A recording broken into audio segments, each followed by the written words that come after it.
Ladies and gentlemen, welcome to episode 2 of Fantasy Film Fights, the show where we take random film topics and draft them fantasy style. This week's topic, in honor of the Oscars, is Best Picture winners. As always, to my left is my co-host, Tony. Tony, say hi to the people. Hi to the people. Hey. That joke's never going to get old. Well, I figured gotta have some sort of running joke at least to start this off. Only episode 2. We'll find out if it sticks. To my right is Jake. Jake, how are you, my man? I'm doing very well. I love Oscars, love doing this sort of stuff. Be interesting to see how it goes, and also the people in this panel. I'm very curious to see their opinions, and we'll see how it goes. Absolutely. And then down over here, I'm starting to learn which way to point as I host this thing. We've got Kirk, my man. How you feeling? Good. I was just gonna say I'm really impressed. You got left to right the first time. I know. That's the first time in Foul League history that's happened. So congratulations, we're off to a good start. I try. Directly below me. Oh, sorry, were you still talking? No, I'm good. So you can cut him Say off, more if you want me fine. to, but I'm on my phone. I have a little bit of a sound delay, but we're gonna persevere. We're gonna push through. Directly below me, Joseph, my man. How you doing, buddy? Good so far. I'm glad I got to be here. The Oscars is something that I've been a fan of for a while. In the sense, I've been wanting to watch all their movies, so I'm interested to see how this draft goes. And last but certainly not least, down over here, we've got Adelaide. Adelaide, how you feeling today? I am feeling. I feel grossly outnumbered and outsmarted here, so let's see how my list turns out. Yep. Yeah. Well, we got to say we got 4 of the best minds doing this today, and Spence. And every week, we decide one of the two of us is going to play along. This week, the one playing along with you is Tony. Boo. Boo me. And the way we decide draft order is as Tony likes to call it, the closest to the pin question. I'm going to give you a question. You have 10 seconds to write down your answer. Closest to the correct answer will be the first pick of the draft, and then so on and so forth. Only 10 seconds. 10 seconds to write down your answer. And your question. It's not true. You should technically not know the answer, because if you do, you know way too much about films. I know a few of you are great at trivia, Jake but if knows you it, know Jake this knows it. actual answer, we're just gonna have a conversation about is this stops becoming a draft? It's more an intervention. Go outside. This is true, because you'll find out when I tell you the question. Out of all of the titles that have ever won Best Picture, the movie titles, how many times does the letter P, as in Peggy, come up? How many times do you see it? If you had every single movie title, how many times would the letter P appear? Tony, is this show for children? Fuck no. Okay, good. So I'm going to change my answer. And then in 5, 4, 3, 2, 1, 6. What did you write down, my name? Me? 182. 182 for Tony. I actually asked Jake, but that is all right. Sorry. I think I really undershot. I just said 12 times. 12 times for Jake. Kirk. yeah, I think all the titles together are probably about 182 words. I said 21. 1. Joseph. I think I really undershot it. I said 4. It's a single letter. And Anyway. then 69, dudes. Come on. I don't. well, the correct answer was 15. 15. Ooh. What? Nice. I knew it was not a lot. I was going over the best picture winners. I'm like, wait, there's no P. Hang on a second. So I'm last. I'm second to last. I think I'm second. Kirk won that. No, I think Jake won that with 12. you were closer, Jake. You were. I think you Oh, beat wow. Yeah. Then it's Kirk and Joseph. Okay. Right, and then so it's looking like it's going to go Jake, Kirk, Joseph, Adelaide, and Tony. So it's in this way. Oh, okay. Oh, yeah. Oh, That's convenient. I'm psychic. Where'd you Okay. see? That's perfect. I love how that worked out. Okay, so Jake, you are officially on the clock with the first overall pick for the Best Picture Academy Award winning films. So we should confirm this is actual people that won the Best Picture, not people who have been nominated. So the 92 that have actually won. Does La La Land count? La La Land doesn't count. La La Land does not count. Even though Unless, it was a minute and 20 seconds, it does not count. unless you Okay. get Warren Beatty here. Wait, I'm sure Caleb Boatman has some sort of Warren Beatty accent just hidden in his back pocket. He can do it for us. All right, so do I start? Yeah. Yep. I'll just make it quick. I'm picking the best film, my favorite film of all time, Birdman, or The Unexpected Adventure of Ignorance. Oh. My number one pick, my favorite film. I've talked endlessly about it. It is, I think, a masterpiece. One take. It's about theater. It's about acting. There's a meta narrative of Michael Keaton. It's well directed. It won 4 Oscars, including Best Picture. Nominated for 8 or 9. I'm trying to remember. I can't remember. Anyway, it's the best film ever. I'm picking that. Interesting. Like, very shocking from you to choose your greatest film of all time. I mean, that is me.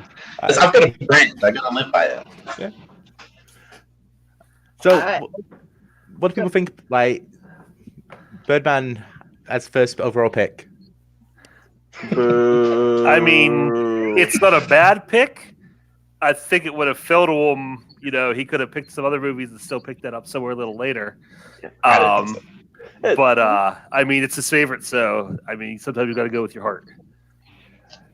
Yeah, I mean, I've only seen it once, and like, I remember feeling like it's decent, but like all the things that I've heard about it makes me kind of want to see it again, especially since that ending when I first saw it was like, what just happened? But who knows? Maybe I might see it in a different light now than when I saw it a few years ago. So.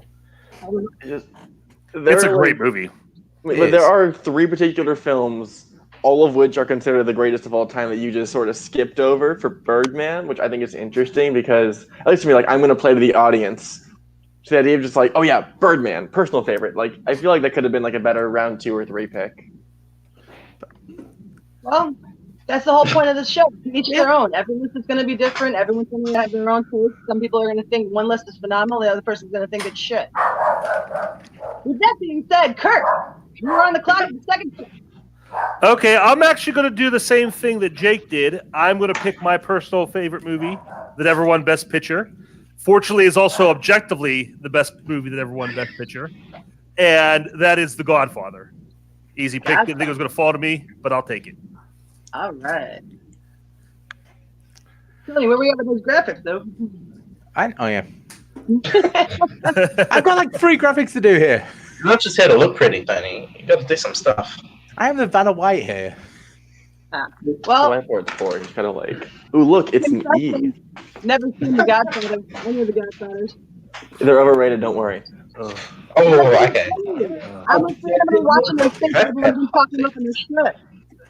Objectively, this is the least surprising pick of the night. Don't we all agree? Yeah. Yeah. Too. He's literally the fucking consigliere. Like, it's gonna happen. I think if it wasn't me, number 1, then Godfather is the number 1. Yeah. It's like the obvious pick. I went with my personal favorite, and also I'm an insane person to do that. But I think, objectively speaking, Godfather is the number 1 pick of the draft. I'm just going to say from the chat. Oh wow, Jake picked his favorite movie first, says Kirk. Also, Kirk, I'm going to pick my favorite movie. Screw Scully. But Well, anybody else want to chime in on The Godfather? it's one of those ones You'll that I take think should have gone first, so like in that first round. But personally, meh. That's why it would be cool if Kirk was first. I mean, I had to my favorite. I think it's All right. Godfather, number 2 off the board. Joseph, number 3 overall pick. What you got, buddy?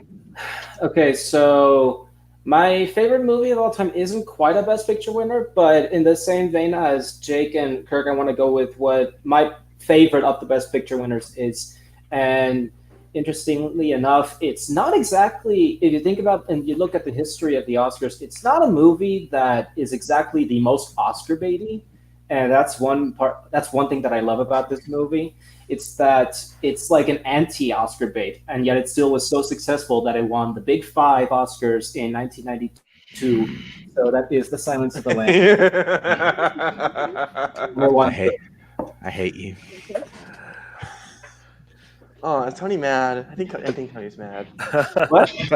Silence of the Lambs is the greatest film of all time. Oops. Yeah, Anthony Hopkins. Like, Hopkins is in it for less than half an hour and steals every single second he's in it. He's the one thing that always pops into my mind when I think of this movie, but there's also Ted Levine, who plays Jamie Gum, Buffalo Bill, who's also really creepy in this movie. And like, even it's for me, even though I always think of Anthony Hopkins when I think about this movie, just the rest of this movie just like gripped me so much, and and it made me stay like it. Like I love it. Like, also, she never really gets that much love, but Jodie Foster in that she gives one of the best performances in any type of horror thriller film. If you're thinking of like your prototypical woman to stand up against a big evil, you think of Clarence. Mm-hmm. Yes, I love that film She's so also much. really good in that movie. It hurts me. And I think it's fair to say that. Go on. Ladies first. I think That's the lay, man. you're the guest. By all means. I'm just the host. You're the guest. Okay, I'll just quickly say that, Silence of the Lambs is a great movie. That was definitely one of the picks I was going to choose in round 2 or 3. I don't know what else to say. Everyone loves the film. It is a great film. I mean, everyone is brilliant in the film. I think one thing that goes underrated is the score by Howard Shore. Just it creates this eerie suspense and dread, and I think that's was done really effectively in certain minimal moments in the movie. Specifically when, spoiler alert, Lecter escapes. Other than that, really brilliant film. Yeah, this was in the top half of my list. I mean, this would have came up for me probably, been a second or third round consideration. It's a great movie. Nothing bad to say about it. It just doesn't grip me as much as does a lot of people. I don't know why. I think it might be because of the way it's shot. There's not a lot of the performances are fantastic, but the look of the movie doesn't, I think, match to the standard of the performances. So, and like Joseph did say, it's all about Anthony Hopkins, and for me, once he's off the screen, it does drop. But I mean, down here still pretty good, but he's up here, so. Okay. It's like, here's Anthony Hopkins. The movie when he's not on is still like really high for me. And no, totally. It's Demi's finest hour as the director. I mean, Philadelphia is like amazing. Philadelphia's great, but it's not Silence. I don't know. Silence of the Lambs. All right, what's you speaking, Spence? Yeah, so here I'm gonna keep the whiteboard gimmick going because I like being extra. Also, I'm gonna use this time to me deciding my pick to announce Sam Raimi might direct Doctor Strange 2. That's pretty interesting. Speaking of Sam Raimi, I'm gonna take The Godfather Part 2. Ooh. Speaking of Sam Raimi, yeah, of course. When you think of Sam Raimi, you think of The Godfather.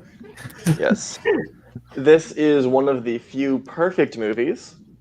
It's also a movie that I've seen half of, but Robert De Niro is great in it, and also I want people to vote for me. So, The Godfather 2. The fair strategy.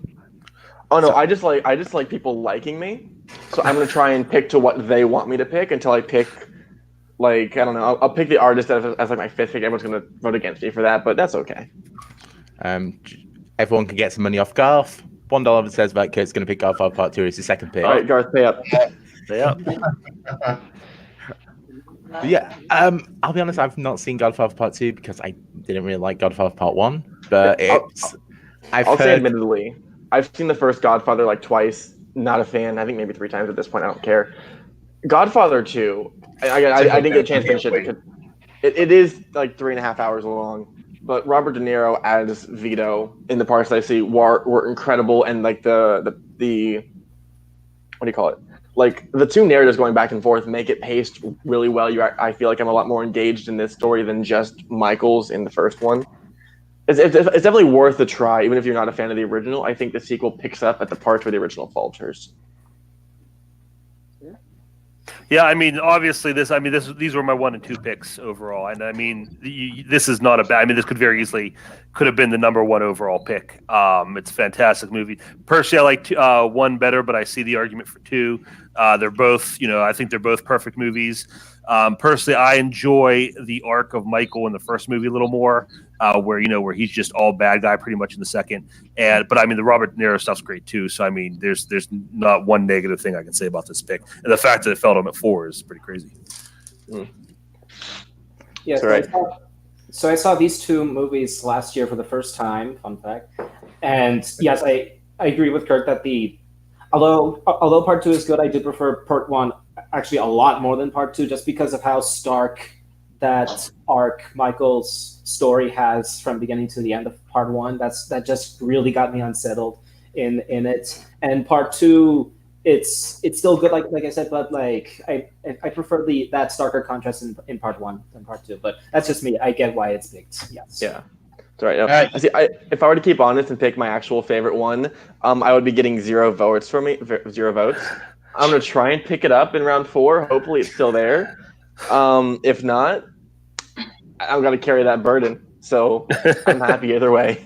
Well, Spence, you can't take it with you.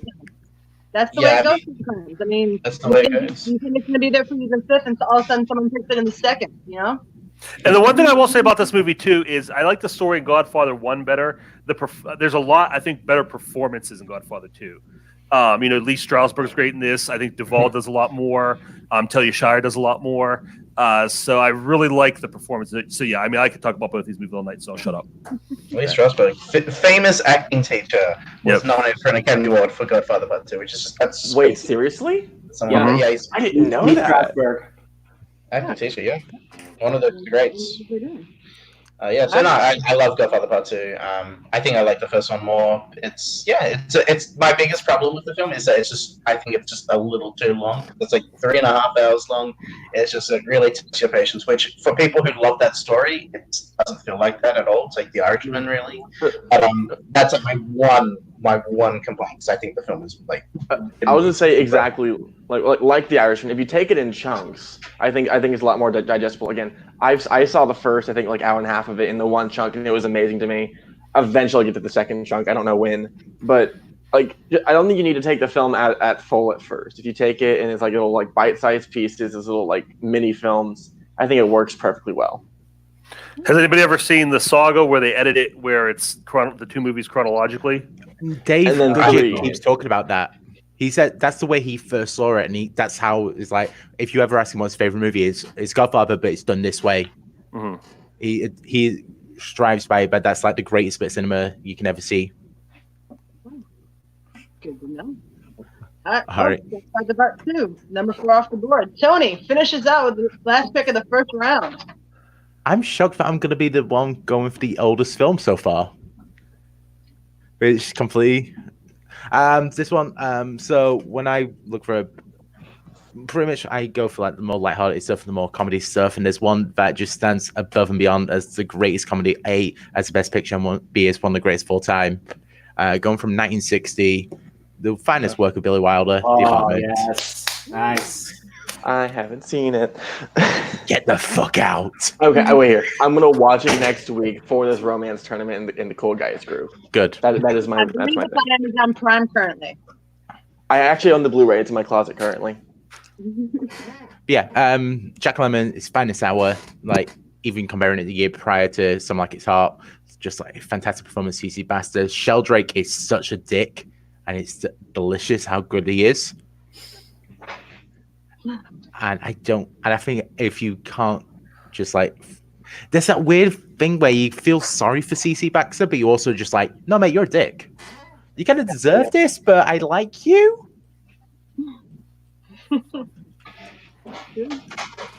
Right. Anybody else? Nobody else want to chime in on the apartment? I would say I think you're incorrect. I think it's probably Wilder's maybe third best movie, maybe fourth. His best movie didn't win Best Picture, unfortunately, so I can't pick it.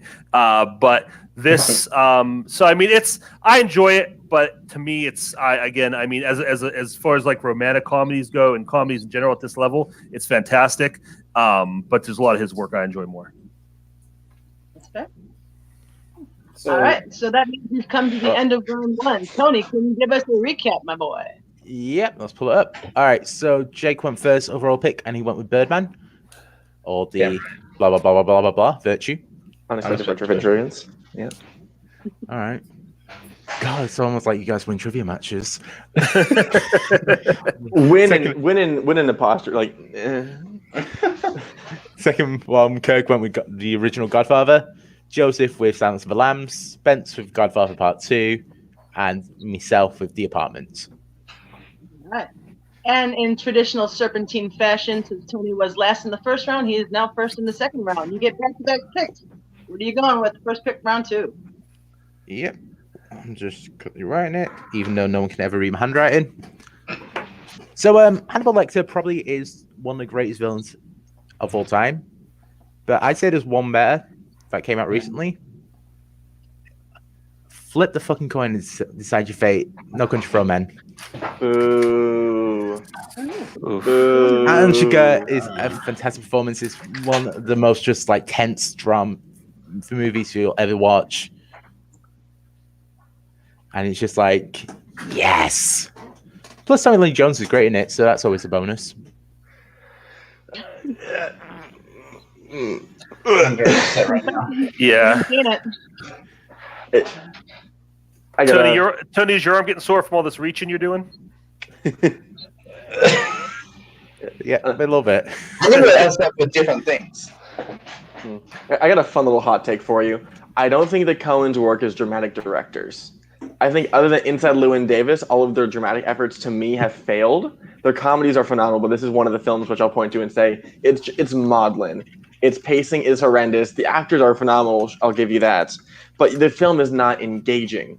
It even comes down to Shigure, where it's like he just takes his time saying every word, and it just comes to a point where like it fails to capture me. That's where I argue the opposite, because I think that's how it draws you in, just like that slowness, just that pace of just a methodical, just like he is pretty much the embodiment of Satan with a pressure thing. He's just trying to be Alan Rickman and failing. I believe it or not, Spence, you and I almost completely agree here. Shit. I do like Shigure. I do like the performance. But yeah, there's so much in this movie you're just like, you know, and with the Coens' dramatic work, it's so much like it's real life. You don't know what happens. You know what I mean? Like they're so like into that where it's like, okay, but this isn't real life. It's a movie. Give me some, you know, drama. Give me some theatrics here. And I kind of tire of that, especially by the end of this movie. So it's not a bad pick. It was on my list. It would have came, you know, a fourth or fifth rounder if it fell to me, but not one that I would have taken at this point at all. Well, I mean, you know, No Country for Old Men is one of my favorite films. I think both of you are insane with what you just said. No, I think I agree with everything with what Tony said. You know, the film is like it's a crazy like. It's just crazy to think that the Coen brothers, who had made, you know, Fargo and The Big Lebowski, would take a completely different turn within their country. And I think they executed perfectly. The violence is there and brutal, but it's never like at the foreground. It's always in the background, and it's only there when characters are seeing it. And I find it to be a very engaging story. I like the cat and mouse aspect of it, and there's a really great shootout scene, which is just like very minimal. There's no music. The only sound effects are just the gunshots, and it's not about trying to kill the other, it's just trying to survive. And I just think that's a very cool thing that Bill was trying to do. I love the ending as well. Without going into spoilers, I guess, but like the monologue, the ending was very, very good. Joseph, any thoughts? Yeah, so for me, I'm kind of like in the middle, sort of like that. Like it's one of those movies where I understand why people love it so much. I love Javier Bardem in this movie. He's so like creepy. He takes his time, sure, but that's what got me like creeped out by him. He's like careful, and he's like calculating and methodical about everything that he does. And as someone who also read the book before I watched the movie, that's also something that I thought was really well adapted for the character. I literally could say that this would be one of my favorite movies, except for the ending. I personally was not like enthralled by the ending, just because like I don't know. For me, it felt like I don't know. Like I get why people like it. Like it fits the tone of the movie, but it just gets me kind of like down a little bit. But I get why people like it. Likewise, I get why people don't like it. The ending, like it's not like something. It's not an ending. It's an unexpected ending. But like I'm in the middle there, like that. Fair. Just quickly pull up some comments from the chat. People are actually shocked I picked something decent. I'm pretty sure people were just expecting me to go, good burger. And oh, by the way, congrats. That one was overlooked. Congrats on spoiling the movie to Holtzman. Nice, fine. Kicking off round 2 for old men. Adelaide, your next. Yeah. This is actually surprising. I'm hoping to make these three really mad at this pick. In all actuality, it's probably like my third or fourth favorite Best Picture winner, but I think it's hands down one of the greatest films of all time. And not a villain per se, but I think one of the great like hero/antagonist with the greatest like rivalry ever put to film. It's Amadeus. Ooh. I think the movie is brilliant. It's one of those few music films I think which really masters the art of like just utilizing it and using it in film. It has this great. I love seeing a biopic through someone else's eyes. And having the entire like life of Mozart seen through Salieri is a brilliant idea. F. Murray Abraham did one of the great cinematic directing feats I've ever seen. It's incomparable. I don't know what other movies can like hold up to this. It's brilliant. High praise for Amadeus. Anyone else have any thoughts on Amadeus?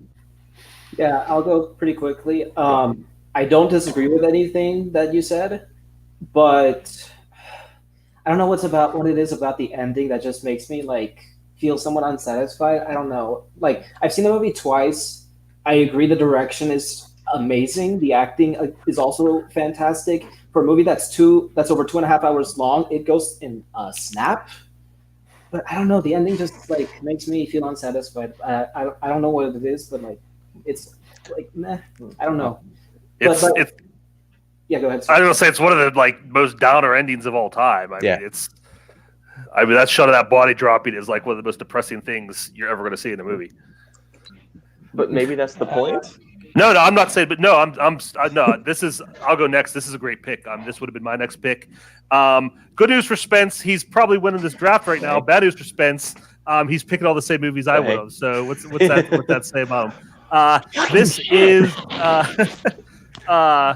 No, I love this movie so much. I love the relationship, just that like how oblivious Mozart is to what's going on, and how how he holds all the cards, but he doesn't know it, and he's so sad and so lonely that he looks at Salieri as his friend, and Salieri, just him dealing with that, and Salieri also. I mean, like they're by default each other's best friends, but it's one of my favorite relationships in all film. And I could watch this. It's so rewatchable. I love this movie so much. So yeah, it's a great pick. Yeah, it's one of those great films. I feel like we all wish that we were Mozart and we're technically Salieri. But I don't know what else we can say. Really, it's just brilliant. One shit ton of compared to Jeremy Adams, we are all Salieri. all Salieri. I'm just going to say two things. We are Mozart, but we are Salieri. A, he chose the wrong Foreman film, and B, should have even won the Oscar that year. What's the other Foreman film I'm forgetting? Wait, there's another. Cuckoo's Nest. What do you? Oh no, I picked the right one. I do not like that movie. What should have won here, Tony? The Killing Fields. No. Killing Fields is amazing. Better than Amadeus. Amadeus is more amazing. Isn't The Killing Field a documentary that came out like 10 years ago or 8 years ago now? That's a different one, which is incredible.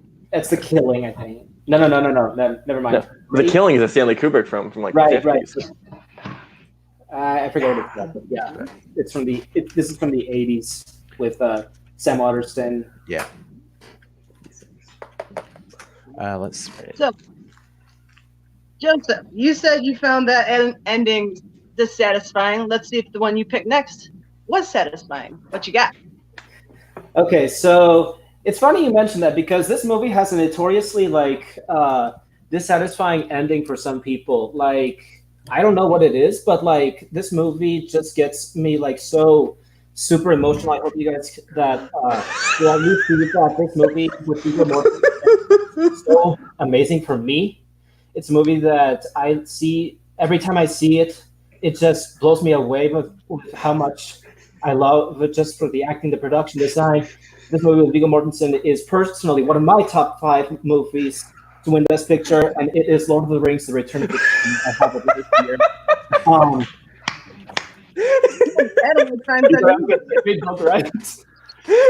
You're right, Spence. Yeah, Return of the King. Kirk's disappointment. Ryan Johnson, that's how you subvert expectations. So it's funny how you mentioned dissatisfying ending. People complain about the ending of Return of the King. Which one? What? Which ending are you talking about? So, okay, yeah. So, like, but for me, like, as I see it, every time I see it, I just like it gets me so emotional. Like how it like takes its time to like close out all of it, and it shows time for how the characters finish their arcs and how they get to their final, like how they finish their characters and their arcs. That for me, I could see this movie like literally any day to finish it all because it's one of the few 3-hour plus long movies that for me I can sit through in one sitting. And for me, that's why I picked it as one of my favorite Best Picture winners and my number 2 pick. All right. Return of the King. You want to have some thoughts on Return of the King? I'm voting for Joseph for that one reveal.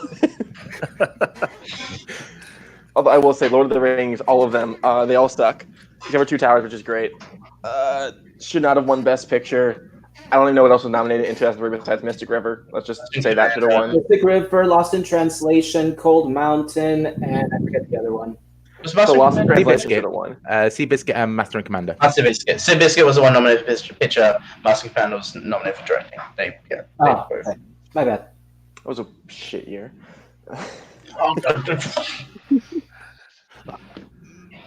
I had a list of 25 Best Picture winners, and I had Return of the King at 25.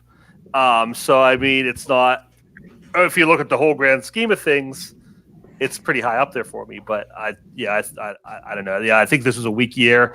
I think it won the Best Picture as a nod to the achievement of the entire trilogy.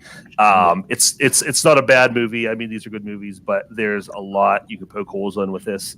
So I'm not going to sit here and tear it apart. But for a second round pick, I think that's a little high. No, I think it's great. I think it's a brilliant film. I watched the Lord of the Rings trilogy a couple of years ago now for the first time because I'd just never seen them. And I think Return of the King is incredible. I remember because I watched the extended edition, and it does not feel boring in the slightest. Everything is just so. The attention to detail, I think, is just so incredible about this franchise. From the sound, the production, the costumes, every detail is impeccable, and I think it's a great film. And I'm very happy to see it win an award that does not look lightly on fantasy films. So, yes, I think an achievement for Best Picture winners. That's a sheer Oceania bias there, Jake.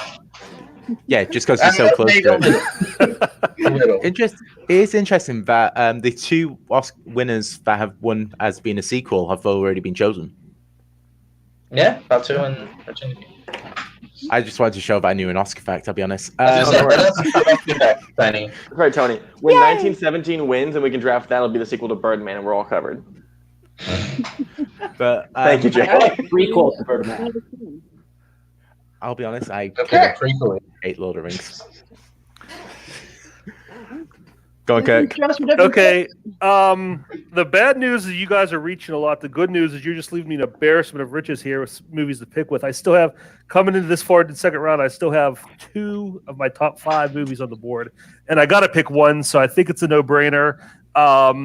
Maybe the second best movie ever to win Best Picture. And we're going back here. And I think, is it the first black and white movie to make the list? The overall number 9 pick, I'm going with Casablanca. I know it's going to be that, And this is just this movie is fantastic. Not much more you can say about it than what's been said. The first 10 minutes, the world building the way they set up the city and what's going on there. This is maybe some of my favorite just establishing world building shots in any movie ever. Just how you learn everything you need to know about Casablanca in that first 10 minutes, just seeing these random people and their lives there, and just the story. And it's an amazing movie. It's another one's close to perfect. So I'm definitely, there you go, Garth. I'm so glad it fell to me here. I'll definitely take it. And again, this is one of my top 3. This could have been a number 1 overall easy. Yeah, well, what hasn't been said about Casablanca? Yeah. It's one of the greatest romance films of all time. I think it's great. I can't really say much. I don't know. It's what hasn't been said about it. It's just brilliant. As time goes by, the cinematography, Michael Curtis' direction. It's incredible. You just really feel for both characters, Rick and Ilsa. Mm-hmm. So it's just you just want to see them succeed, but I think that ending is brilliant because it's very bittersweet. Yeah. And and his art, watching him come to that point where he's going to do that, it's so great. It's one of the best character arcs of all time. Yeah. Just the reluctant hero, and I think that's the best representation of that story. I can tell you something that hasn't been said yet. Humphrey Bogart is not a good romantic lead. I think his voice and his transatlantic accent are very grating. It's hard for me to sympathize with the character. Thank you, Peggy. Let's keep that up for me. I am not a fan. I also don't think the romance really functions. I think it's a straightforward drama. It works great. But on this lofty pedestal of the greatest film romance ever, even top 5, top 10, it just doesn't really work for me. Well, in that case, a lot of what you've seen and what you've heard greater is going to be based entirely on Casablanca. So it's one of those things where it kind of gets diluted by other things, just taking stuff from it. If you look at it, especially from the time period that it came from, it's such an incredible piece of work. And especially as well, it came out in 1943. It was 42. Well, 42. I was close. It wasn't 1943. But it was mid-World War II. It's just the idea of just creating this brilliance in that time. Just holy shit. Yeah, this movie is in my top 10 or the Best Picture winners that I've seen. I've seen a total of 69 Best Picture winners, dudes. But you are a member of Wild Stallions. It's true. So I respect it a lot. I really love the pick. But I just picked these other 2 movies because they're just a little bit higher for me. Okay.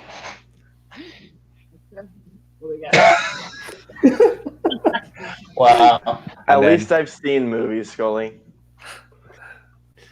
You missed a trick there. It's a good trick. Missed opportunity. That's a great pick. All right, Jake, you've approached the end of the Well, I get 2 picks for this one, so I guess I don't really have to go. I'll just go with. I'm going to change things around because I originally had this film I was going to go with, but since I got 2, I will go with a film that I'm surprised hasn't been picked yet, and it's probably because I don't know. It's kind of crazy, but let's see what happens. I'm picking the Spielberg winner, Schindler's List. Fuck. Fun fact, I've never seen the film. Fuck you, Jake. This is a 3-hour film about the Holocaust. I'm just dreading watching it. I'm going to pick it because it won Best Picture. It is one of the greatest films of all time. AFI's number 9. I wish I had more to say about it, but I haven't seen the film. You're playing to win. Oh, you're being serious? Don't steal my strategy. After Birdman, I feel like I have to bring up I have to really play the game now. So, and also get 2 picks, so it feels like I wasn't really losing much. So I'm picking Schindler's List. So, I can get that Sorry, ready. Skelly. I'm sorry, Skelly. out of curiosity, who's actually watched Schindler's List that's on this call? Just more people. Jake. Here's my hot take. I think it might be the Best comedy best ever. black and white Best Picture winner. Having said that, I haven't seen a lot of the early stuff, but I think it's very possible. So it's between that and the artist for you. Yeah. Hey. And How Green Was My Valley. Oh, wow. Everyone in the comments. Everyone's favorite. So Right. that brings us to the end of round 2. Well, what does everyone think Schindler's List like as a second round pick? Like for the ones that I've seen, it's a Kirk and Joseph and Spence and Perfect. No. Amazing film. Liam Neeson will literally never be better. He is physically incapable of doing so. It's Spielberg's probably his best film. he's got a unique set of skills. Fuck you. I think it's one of the few times that I've really enjoyed a Ben Kingsley performance, which is more of a personal detail.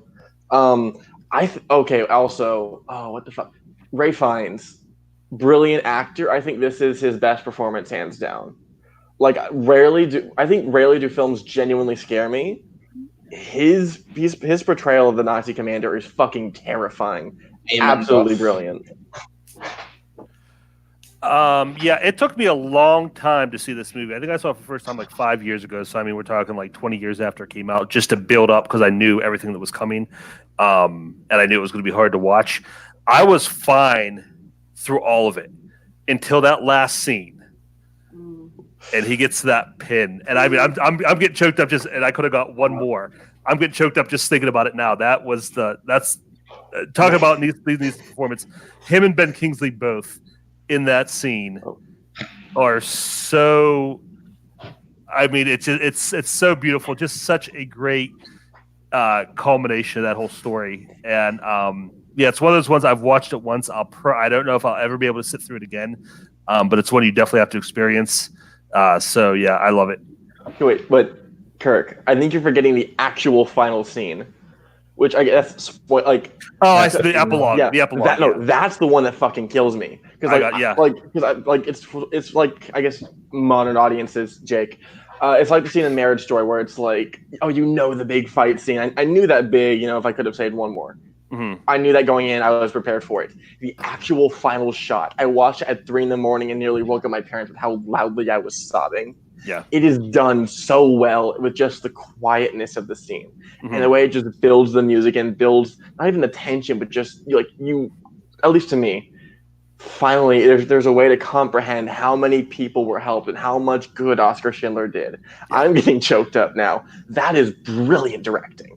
Just it's little touches that just build and make the overall film that much better. Mm-hmm. Absolutely.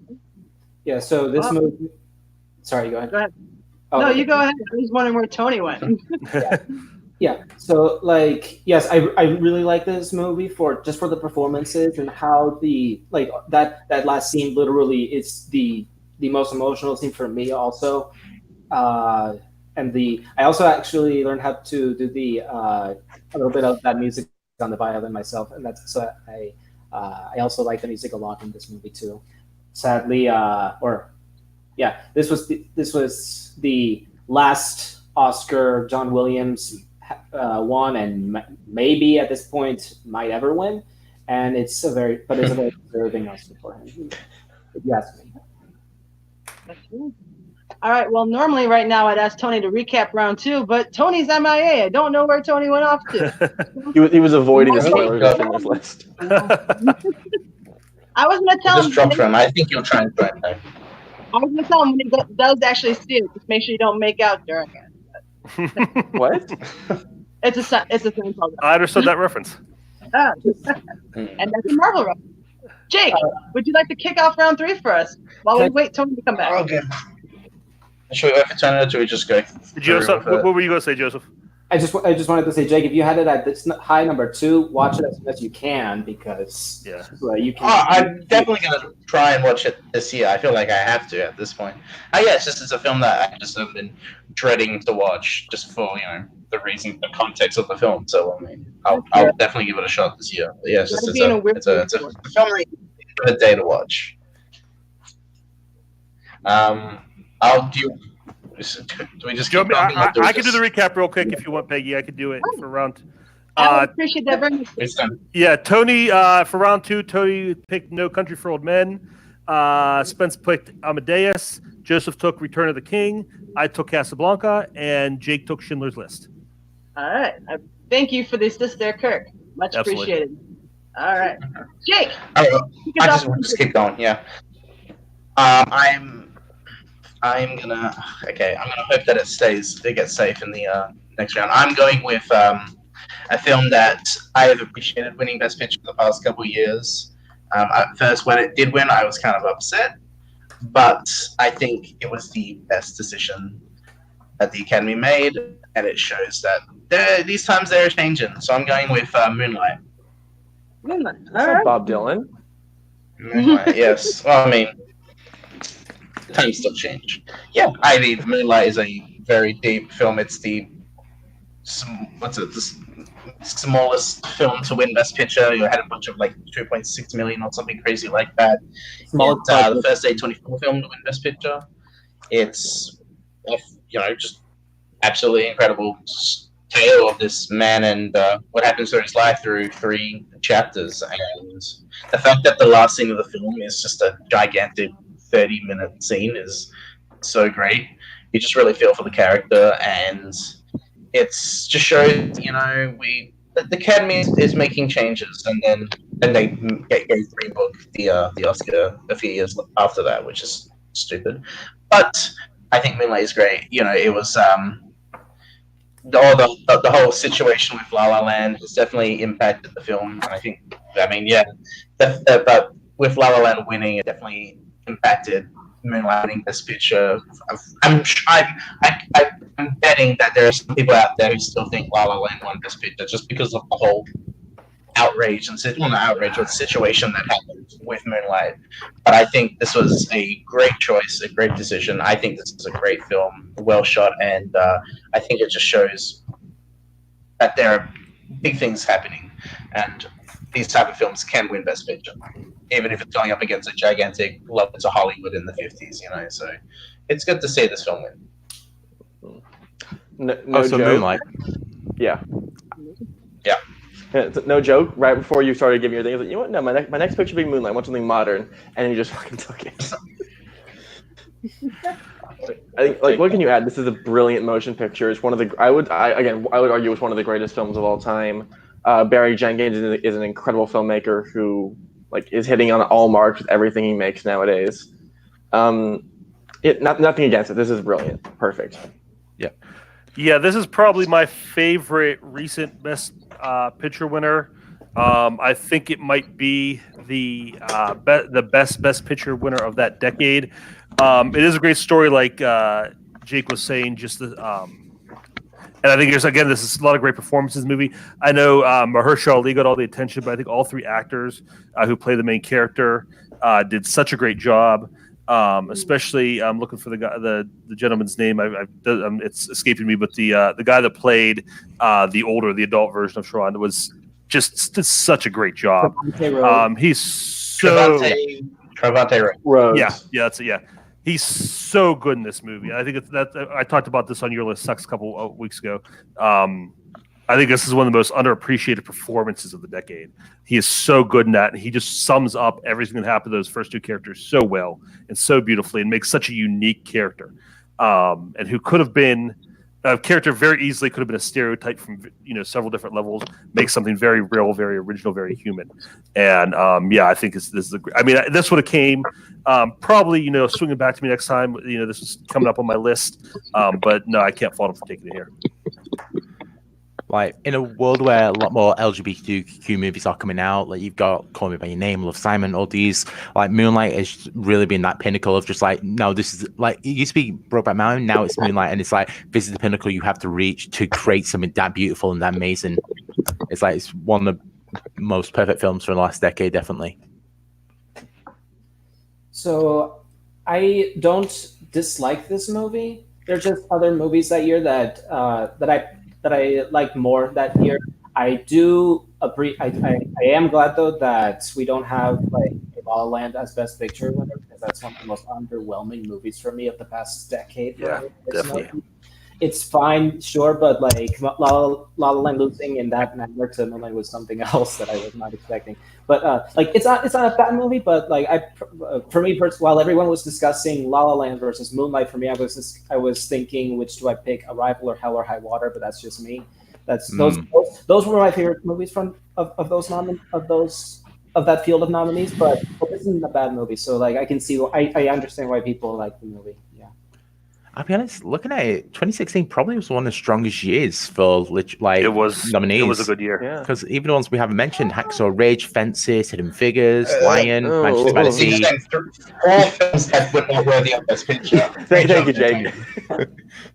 Lion is not that great. Hidden Figures is appalling. No, Lion is really good. dull. Manchester by the Sea is grossly underrated. Manchester by the Sea is the one outlier there. Yo, hey, look at that. We cry. It was a good film. Right. So that was Moonlight kicking off round 3. Kirk, what do you have for your third overall? I was hoping to keep this conversation going because you guys are leaving me too many choices. You leave me on my top picks. And I'm still honestly thinking my mind up here. You know what? This may drop to me. It could have dropped to me, but I'm not going to risk it because I love this movie and I put it on my list. Number 12 overall pick, I'm going with Unforgiven. This is just such a beautiful movie. It does everything Westerns are supposed to do, and it does it so well. It's such a sad and beautiful story about, what we think we are and what we want to be and what we really are. Every character goes through that at some level, like realizing the reality of their situation and, as opposed to the fantasy in their head. And it's just, I can't think of another movie that makes me feel exactly the way this movie makes me feel when I watch it. And, this movie, it's not a happy movie, but it makes me feel good. I'm happy when I'm done watching it. And, it says so much about, life and everything. It just, it's one of my favorites. I couldn't pass this up again. Yeah, this movie's in my top. Sorry, go ahead. No, I was just saying Unforgiven. I was about to ask who had a take on it. I see Joseph raising his hand. Yeah, this is my top. This is my number 5 overall of the Best Picture winners that I've seen. It's interesting. The first time I saw it, I appreciated it more than liked it. But then the second time I saw it, it just the whole message that it's trying to convey about how violence is portrayed in film and how it's inflicted on people. Just like it hit me like with a. Like I don't know, it hit me harder than I expected for a second viewing, and then I saw it for a third time, and I loved it. Absolutely loved it. Those last few scenes with the kid, the Schofield kid, just really, like they really got me because they really showed how this character progresses throughout the movie, and then it just culminates with. No spoilers, but like it culminates with this very emotional scene with how his character finishes his arc in the movie, and it's incredible, really, really great. I agree. I think spoilers are fair game at this point for Unforgiven, so you're fine. Tony, have you seen this? No, I haven't. It's good. Neither have I. I know it's amazing. It's one of those films that I've heard for years that it's amazing. I've got to watch it, but it's just like it's like the greatest Western since John Wayne. I mean, you don't have to like Westerns to like this movie. It kind of transcends the genre. It does. It transcends the genre, just as a story and as a movie in of itself. I'm mostly just confused about your love for it because you're like, oh, it's so heartwarming at the end. I thought it was just some like really depressing thing about old dudes killing other old dudes. It is, but like I said, I can't explain how. That's why I love it so much. I can't explain why it makes me feel the way it does. It's almost like Clint Eastwood getting like shot multiple times in the head or something. No, it's more. I have no idea what happened. Honestly, I don't know if it's like just a catharsis I feel when it's over or what it is, but I mean, watch it and then we'll talk about it. I'm scared. I'm scared of Kirk. 12th overall pick, Unforgiven. Joseph, number 13 overall, and your third pick. What you got? Okay, so back when I was in high school, I had this. Back when I was in high school was when I started my goal to like try to watch all the Best Picture winners. And there was this one movie that I kept hearing great things about. That it's from the '50s. That I kept hearing great things about. Had high expectations, and when I actually saw the movie for the first time, it really floored me, blew me away by how much I loved it. It's one of those movies that showed me how important monologues can be in a movie, and that is this movie from 1954, Elia Kazan's On the Waterfront, starring Marlon Brando. It could have been a contender. It could have had class. It could have been somebody instead of a bum, which is what I am. That last half of the movie, just like when I saw the movie, it just amazed me as seeing how the dialogues and all the monologues and people just like it, how can I say it? The screenplay really drew me in a lot and got me more interested in seeing all the more classic movies and helped me see how how important the screenplay is for a movie, and it had a big impact for me as someone who watched as a movie viewer, and that's why I'm picking it. Yeah, On the Waterfront. Anyone got thoughts on the Waterfront? Really? It's Wow. been a. Are you saying thumbs down you don't like it, or thumbs down you haven't seen it? Don't like it. I need to see this again. It's been a long time since I've seen this, so I wasn't going to pick it just because like I'm not too familiar with it. There's a lot about this movie I don't remember, so it's something I definitely got to revisit. So Fair. I've never watched it because I'm an unsophisticated I swine. can't say that. It's right here. I'll provide my very quick little hot take. I cannot care for the main character. I don't like how I don't know her name. I don't like how he treats the female lead in the film. Edie? It makes me feel very uncomfortable. Edie. Her name is Edie. Sure. And also, I mean, Ellie Kazan is also sort of a trash bag, so like taking that into context, which is hard for me not to do. The movie itself is just sort of like it's like an uncomfortable, unhealthy experience. Like that's not false, but like if you separate the filmmaker, the artist from the art, I think that there's a lot in the movie that just like that is worth seeing and worth considering.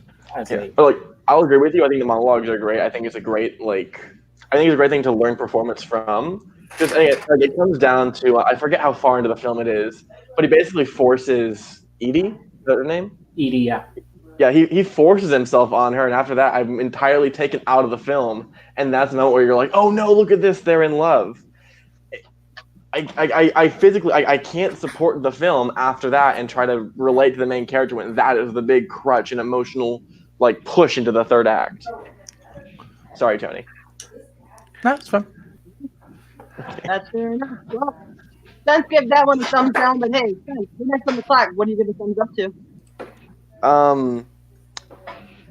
Okay, so I'm gonna go from this movie to one about 10 years later with some Nazis, some singing. I probably shouldn't have gone to the Nazis first. I'm really hoping to get Andrew James Barr's vote in this. Schindler's List 2. you will.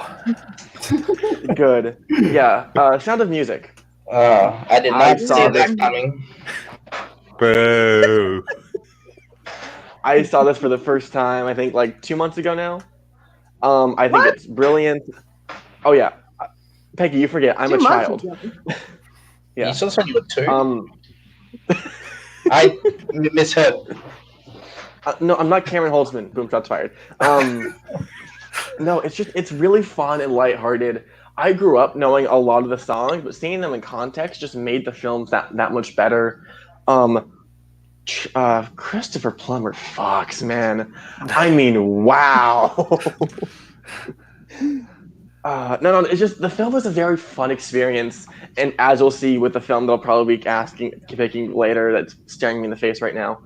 I just love the experience of watching it. Julie Andrews is amazing. Again, Christopher Plummer. Oh God. And Spence the film is Nazis. just Yes. no, he's not a Nazi. That's the point in the film. It's a fun piece of history that I think I can see myself revisiting a lot in future years. Damn right, Scully. Yes, but it's a good movie, Garth. Oh my God. I'll be honest. Sound of Music probably Oh the greatest my musical. Definitely the greatest musical to win in our Best Picture. No. You're not wrong. It's in the top right for me. If Singing in the Rain is It's one to fine. challenge you, but this is up there. I can Yeah, think that's fair. of one or two that are worse, but it's definitely not the best. You have a lot that are worse. Yeah. One named after this boy over here. But- Because anytime I was sick home from school when I was a little kid, I would watch Sound of Music, Annie, and The Music Man. Those were like my three go-tos whenever I was sick. So I'm with you. I'm 2/3 sorry. Oh, wow. Yeah, I had my top. I'm sorry, Peggy. Go ahead.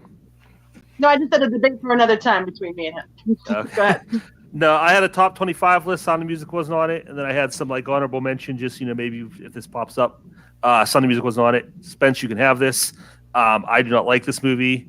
I think this is just like generic Broadway musical at its most generic.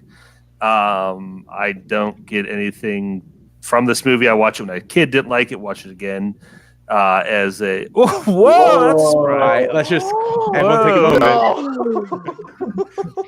Spence lost the bar vote. But yeah, I think I have some musicals on my list that may come up later that are a lot better than this. But yeah, this is just not this is like a cotton candy movie. There's nothing to it. That is entirely false. There are literally 5 entirely different independent character arcs. Sorry, Joseph, go ahead. It's funny how Kirk mentions that he didn't like it as a kid. I didn't like it as a kid. I saw it again as an older person, and I loved it a lot more than I expected. It's just so charming for me when I saw it. For me, it's almost 3 hours long, but it just goes like that for me. It just amazed me as someone who didn't like it. It surprised me by how much I actually did like it when I saw it as an older person. It's also one of the few good movies with good child actors. Correction, they're not good, but they're well utilized, and their badness isn't as obvious. If that makes sense. No, I just said Sound of Music. Nazario, I'll come for your ass, Nazario. Try to Gully, Edelweiss, Loki makes me tear up. Right. Anyone? Right. Take us to the end of round 3. What you got, buddy? Okay. So I could save this for round 5, but screw it. I want to do it now. So last time when I mentioned about another movie, I can't remember which, I said that's probably one of the greatest years for the Oscars. Oh no. The greatest year for the Oscars for Best Picture nominations. Oh no. The worst film of it was Bound for Glory. Okay. Then you had Taxi Driver, All the President's Men, Network, and the greatest sports film ever, Rocky. Boo! It's not according to your last episode. I know, and I'm still pissed. The Sandlot. The Sandlot's got nearly got better votes. But yeah, Rocky is the greatest underdog story of all time in cinema. It's a great sports film ever. It's one of the best written. It's just got that. It's got so much of the heart that you just go, yes, give me more. And they did, 8 more. Rocky's trash. It's fucking trash. Oh. Sylvester Stallone You're can't thinking of- fucking act for the life of him. Spence, you're thinking of Rocky 4. No, Rocky 1 is trash. Rocky 4 is fun.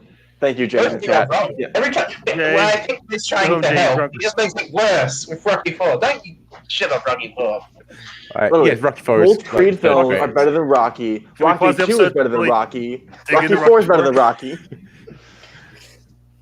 Yep, go on, Kirk. No, I want to talk more about Rocky 4 than Rocky 1. I could do a whole episode on Rocky 4. Trust me. Yeah. Unfortunately, I mean, there's not a doctor at a professional boxing match. Rocky has to run in and say, "Does anybody have a doctor?" They're in Russia. Where's They it don't want ex- no, doctors. it- No, the they were in exhibition Vegas, match. knocking around on They're a in stage. Vegas. There's no That's doctors. how It's boxing lawless. works. Doctor But I is digress. Oh, okay. He didn't want to watch the match. I digress. Just quickly, That- as I was Okay, speaking, Rocky- this was happening.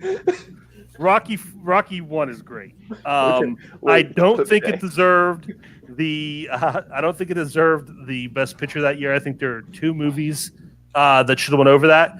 But it's a great. Everything you said, Tony. It's a great movie. Here.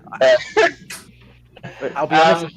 Every single one I said, Network, All the President's Men, Taxi Driver. If any of them won, they would have been in this position as well. Just any of them from this year was just like yes, put in. Well, I mean, I think Rocky is a great film. It's a really great. As someone who's not a big sports guy, I just think that it does a really great job of just the underdog story. It's probably the most famous type of story that's happened, and you really feel for Stallone in this movie, both when he was making the movie and in the film. It's one of those stories that's really easy to relate to. His relationship with oh my god, I'm just blanking on Adrian. Oh my god, what am I, champion or something? Adrian.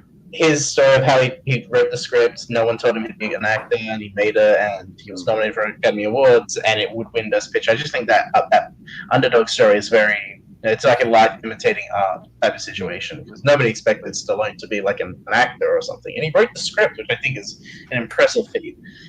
It's not my pick for Best Picture. I think I would have said Taxi Driver personally. An acquaintance of mine would say Network. But I think Rocky is a good choice. So I can't be mad about this. I want to put in one final hot take. Peggy, get the board ready. Cinema is worse for Rocky existing. What? Okay, so here, Rocky's influence is it made audiences want and prefer happy endings compared to the complex endings we saw in 70s and 60s and prior. Cinema is worse for having to conform to these happy endings. Rocky did damage to cinema history. Rocky lost. It was still a uplifting ending because of the way he interpreted it. And okay, this is an actual fact that had a fucking study. He lost though. That wasn't the point of. He was still happy in defeat, and that's the issue. He just I wanted mean, to win. it's a happier ending than Network or Taxi Driver. Okay. Yeah, I was about to say. No, exactly, and that's my okay. Here, there's an actual study on this that I have read. Rocky's happy ending changed cinema in the future because it grossed so much that studio heads thought, "Oh, happy endings make more money," which is why you see a transition in later years, especially in the '80s, towards happier endings in films. Rocky changed cinema, and I don't like how it changed it. I think Taxi Driver and Network It would didn't have won. change anything. It's one of the most influential sports films. That's what it did for the genre. I think you're thinking more of like blockbuster films like Star Wars and Jaws. Those are the films that Well, those are the That's its own blockbuster. change. Rocky didn't. I feel like that is a crazy statement. That is just. Thank you, Jay. And the ending is bittersweet because he gets Adrian. That's the point of the movie, is that him and Adrian get together. He didn't care about if he lost or not, Also, I'll just say real quickly, I like Rocky 1 more after I saw Rocky 3, 4, and 5.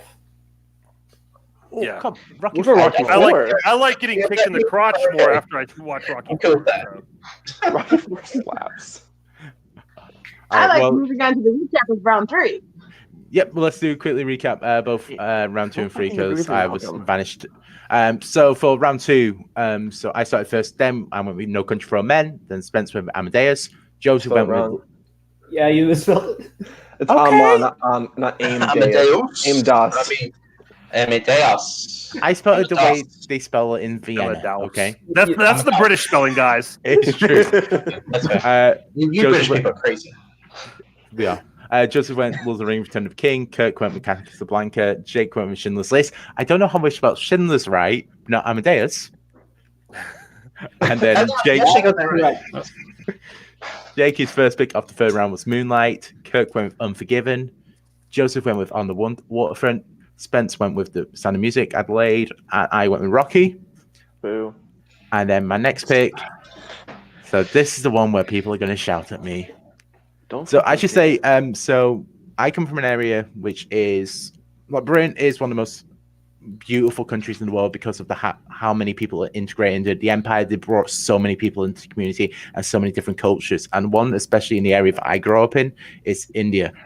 So Bollywood has been such an important part of my life since I was legitimately when I was like 1.5 years old. I remember one of the first films I saw were Bollywood films because my neighbor would look after me. So one took a ton from Bollywood, took a ton from just like some beautiful acting as well. And it's such an important film, I think, as well. Slumdog Millionaire. Tony, why? I'm cool with this. I like this. No, just I want to break this down. You gave me shit 2 rounds ago for picking something. No, this isn't a hot take. Don't worry. You gave me shit 2 rounds ago for picking something that isn't even Milos Forman's best Picture winner. Which, sure, that's an opinion. You picked Slumdog Millionaire over One Flew Over the Cuckoo's Nest, which has won the Big Five, which everyone loves infinitely more. And you picked some modless fucking movie from 2008 that no one cares about or remembers. It's Danny Boyle's, not his worst film, because The Beach is fucking garbage. Yes, but it's not one of his best. What did you say? What did you say? The Beach is shit. You take that down, Spence, okay? The Beach is garbage. It is a factually bad film. That is another conversation for another day, but I think sometimes Keep up, bar. Keep going. Also, apparently I picked wrong in the movie. I'm an idiot. But no, I think just like, because there's also, if you watch it, I watched it yesterday for the first time in a couple of years. Just the beauty of the shots is so colorful, so vibrant. It catches the heart of Bollywood so perfectly. You would just watch less than an hour ago, or less than 2 hours ago, a better film, which is just as controversial. You could have picked that, but no, you picked fucking. This is the first movie pick that I actually haven't seen yet, so Really? I'll get to it. Yeah, I'll get to it. I just actually watched this for the first time like 2 days ago, or this past weekend, and it's good. I really liked it. Tony, Kathy will be on your side of this. She loved it. She said it's one of her favorite movies of all time. Kathy's my favorite member of Strategy Show, to be fair. It's a good movie. It has a lot of. It is a very good looking movie. There's a lot of good stuff to look at. I'm not a huge fan of Dev Patel in it. I think he's a little too one note and deer in the headlights a lot of the time. I'll be honest. Patel is probably the worst actor in that film. I think the kids that play Jamal Bear and Salim is the most interesting character in that film by a country mile. Absolutely, and I feel like it gets a little too formulaic. Like, here's this question, and it's almost like episodes of a TV show. Like, here's this question, and here's how he found out that answer, and it gets a little rote that way. This may have been like a 5. If it fell to me maybe around 5, I would have went for this. But yeah, this is not a horrible pick, but it is. You are reaching a little bit. I think this is a great film. I would not. I'm trying to think of 2008 because Frost Nixon, Benjamin Button, the Reader. Yeah. And what was the 5th one? Milk. So really, it was not like a great year for the Best Picture because everyone wanted Dark Knight to be nominated, and that's of course what happened next year was they upped it up to 10 nominees. Mm-hmm. I think this is a great film. I'm a stan for Danny Boyle.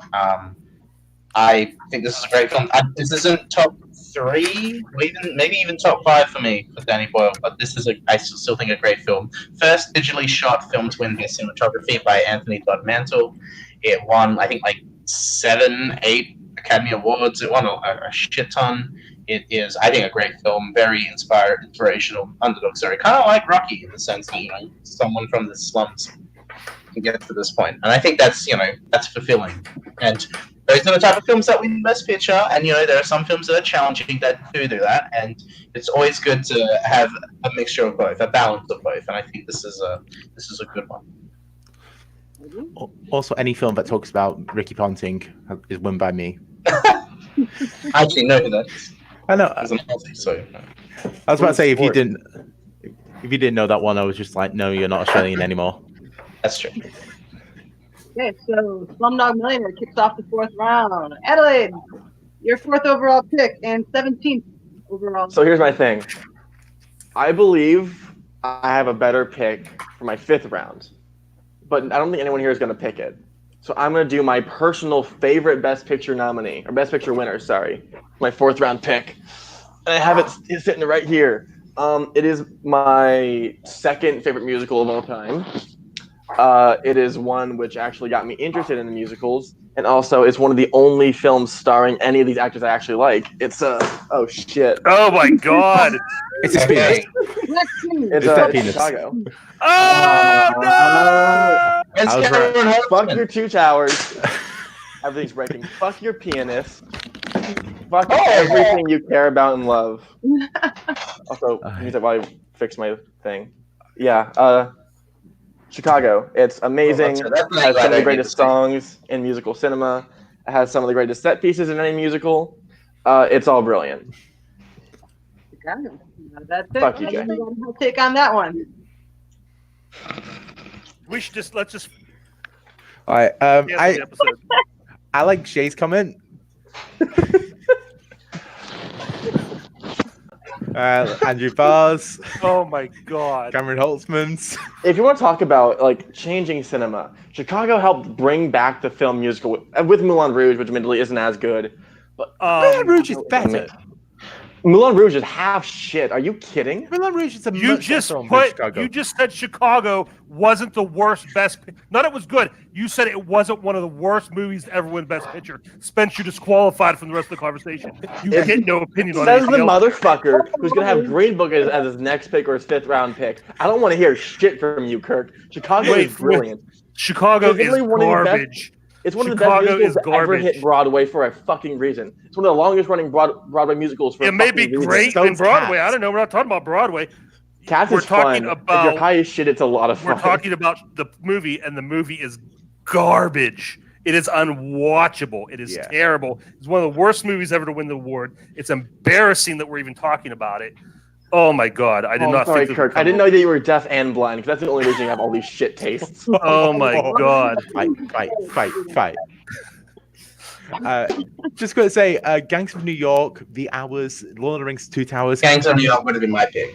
Gangs of New York is trash. 2 Towers. No 2 Towers is movie good, at but I like all? Lord of the Rings. Pianist is sad and depressing. The penis is so depressing and amazing. Yeah, In a world where shit you're the is one that just said you don't like Rocky because of happy endings, and the pianist is depressing. Tony, I get views, don't I? Well done, Kirk. Well done. Ladies and gentlemen, You this is started off the great. Fantasy Film You Fight. started off great with your first 3 picks. And then what happened, man? Wait till my 5th round pick. I'm mad that Godfather 2 and Amadeus are on the same list as Chicago. That's a shame. Well, guess what? Blues Brothers isn't a fucking musical, Gar, so get out of here. You're not Jonathan Peck. I don't want to hear that fucking argument. All right. Let's keep this ball rolling. Sorry, Did you want to say? Yeah, I just wanted to say I don't love it, but I don't hate it, and I would not pick it for Best Picture.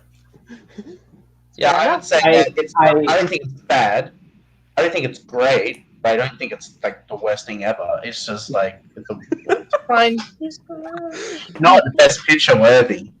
I would have preferred Gangs of New York, but like I don't know. That was a weird year for Best Picture nominees because I think Pianist, Polanski, and all that. Yeah, it was controversy, but like if it wasn't for Polanski. Well, we also can't forget Chicago was a Weinstein production, so it had to win some awards because they just put $30 million into just marketing. That was before he was there. Now, all right, so let's move forward before Kirk finds where you live, Adelaide. Let's move. Bring it, bitch. All right, so we are. Look at that. That's depressing. Oh my god. Talk about going off a cliff. Just. Whoosh. To be fair, Live the king. Spence's line is the best roller coaster you'll ever go on in terms of quality.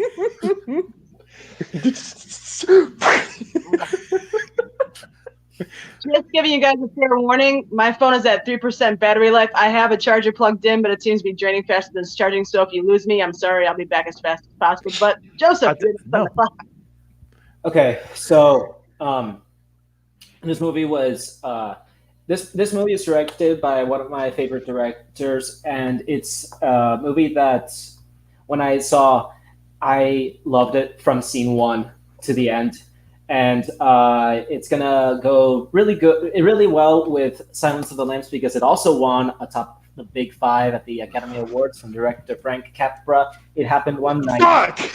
Oh, wow. Oh, That was my other pick. Fuck you. Yeah, the chemistry between Fuck you, Chicago. Clark Gable and you picked Chicago, so yeah. So yeah, the two leads, Clark Gable and Claudette Colbert, are engaging Okay. the whole time they are on screen, and I love it a lot. Fuck you. I'm not going. Yeah, go ahead. Sorry. Was that the one that you're going to keep for fifth? No one had mentioned it. I thought he was just like, oh yeah, One Flew Over the Cuckoo's Nest. Great, pick. Go ahead. This is my second favorite rom-com of all time, and I'm fucking mad that you picked this.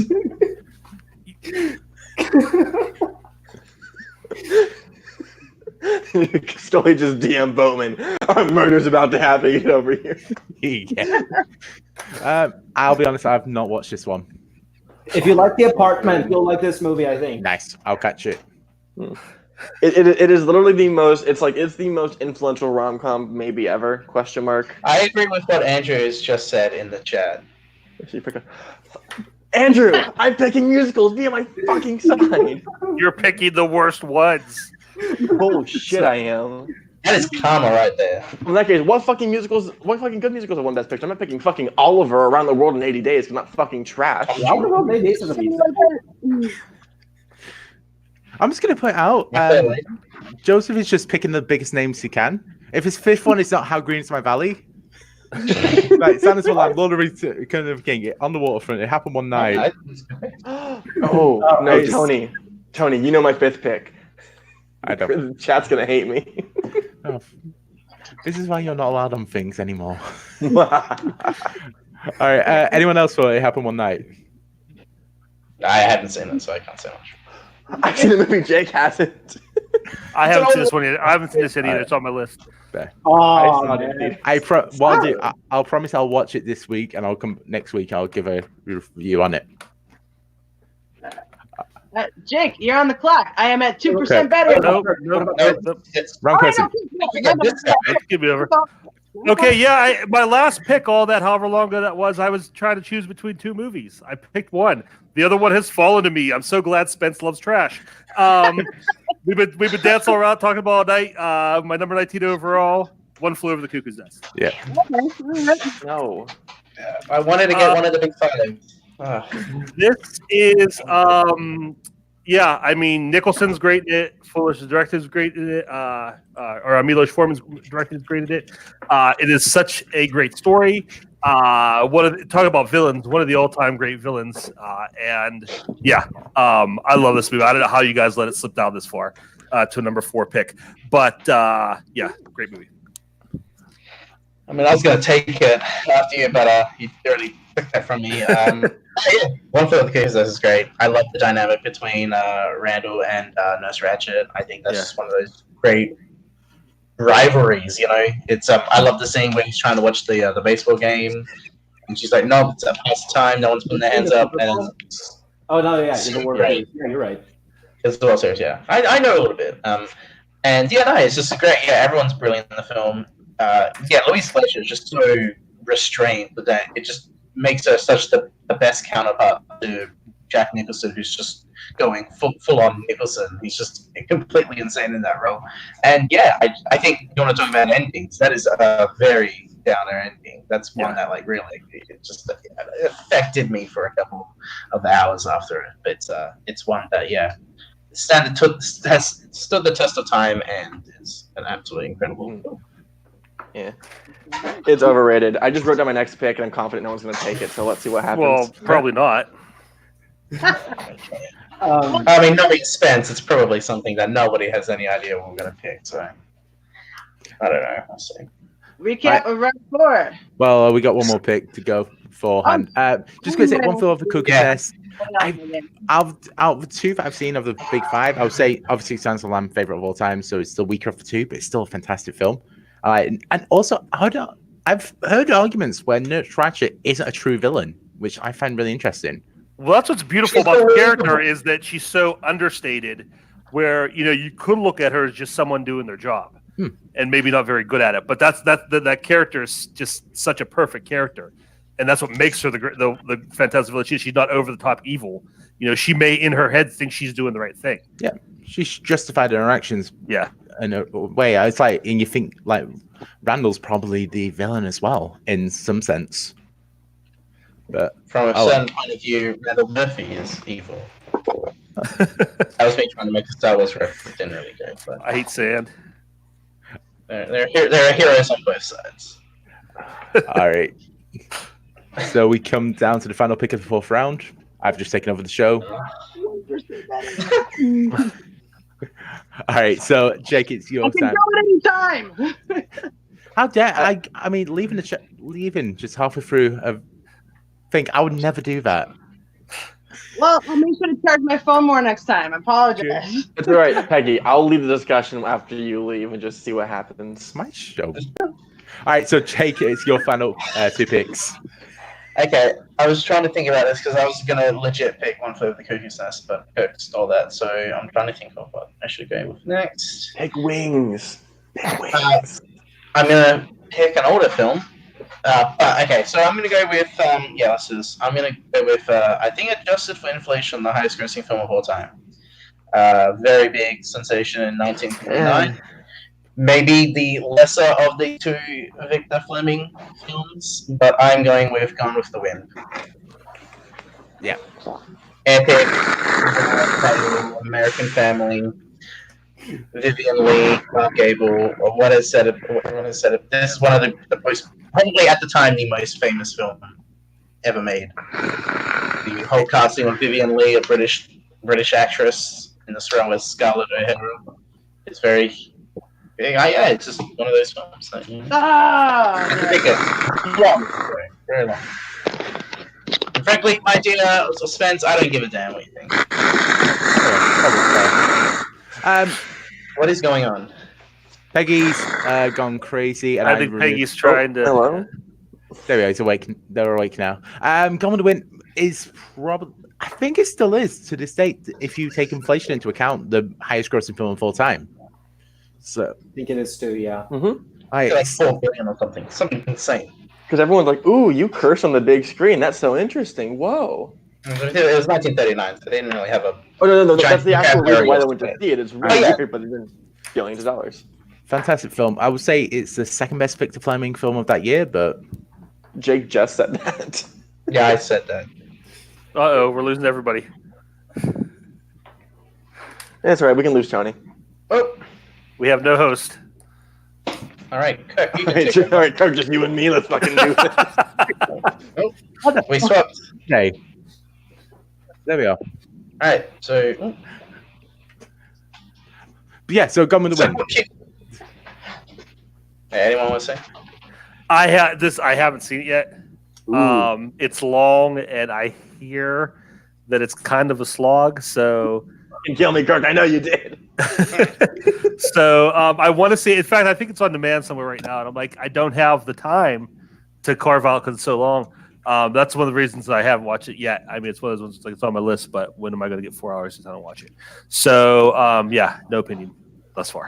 If it helps, I would suggest to, like, maybe if you can't see the whole thing at once, you can just put it into chunks. I think it's good as, like, in 2 hour chunks. I think it's pretty good as the movie. Like, Vivian Leigh is the main reason for me to watch the movie because she's amazing in that movie, and so is Clark Gable as Red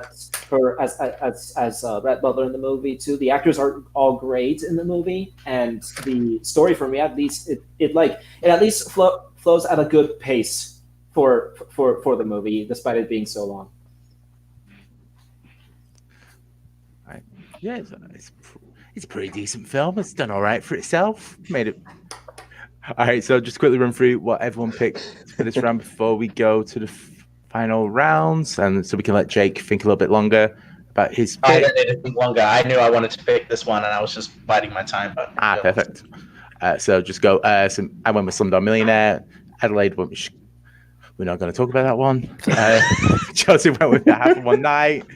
Kirk went with Over the Cuckoo's Nest, and Jake went with Gone with the Wind. And for Jake's final pick for... Okay, good.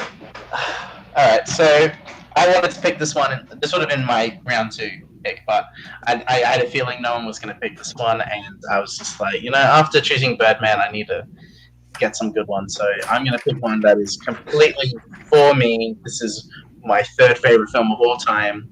It's a film that has made me part of the reason why I'm obsessed with film. Is the 1999 Sam Mendes Best Picture winner, American Beauty.